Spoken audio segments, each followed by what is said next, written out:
مسلم league قاف کے سلیم سیف اللہ والا دھڑا ہزارہ صوبے سمیت متعدد صوبوں کے لیے میدان میں اتر آئے ہیں۔ ان کا کہنا ہے کہ صوبہ ہزارہ کے قیام کے علاوہ مسئلے کا کوئی اور حل ہے ہی نہیں۔ آج میں امینڈمنٹ موو کر رہا ہوں سینٹ میں، جس کا میں رکن ہوں، کہ ہزارہ کو علیحدہ صوبہ بننا چاہیے۔ ابھی یہ ہزارہ پختونخوا اور اباسین پختونخوا کے دن ختم ہو گئے اور ہم سمجھتے ہیں کہ مزید صوبے بننے چاہیے۔ ہم خیال دھڑے کے گوہر ایوب بھی ہزارہ ڈویژن کو صوبہ کا درجہ دینے کی بھرپور وکالت کر رہے ہیں۔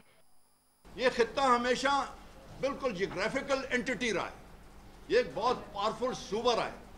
1850 تک پوری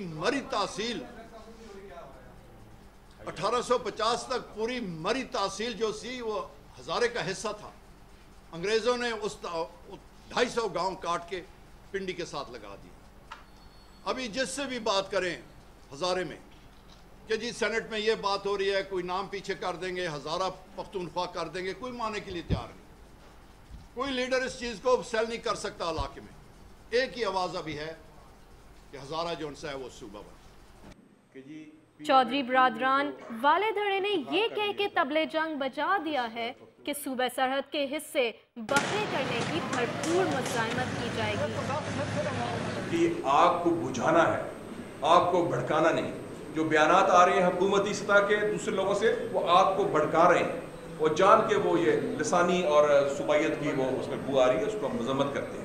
تو ہم مفاہمت کی سیاست میں یقین رکھتے ہیں اور انشاءاللہ ہماری پوری کوشش ہوگی کہ اس میں کوئی حل ڈھونڈا جائے۔ 18ویں ترمیم تیاری کے طویل مرحلے سے قومی اسمبلی میں پیش اور منظور ہونے تک سیاسی جماعتوں کے مختلف معاملات پر اختلافات کھل کر سامنے آ چکے تھے۔ 18ویں ترمیم کی ادھوری منظوری کے بعد سیاسی حلقوں میں پوری مبارکبادیں دی گئیں۔ اب دیکھنا یہ ہے کہ 18ویں ترمیم کا مسودہ سینٹ میں جبکہ پارلیمنٹ سے باہر سیاسی جماعتوں کی سیاست اور فہم و فراست کا اونٹ کس کروٹ بیٹھتا ہے۔ ستوت رضا خان، ڈان نیوز۔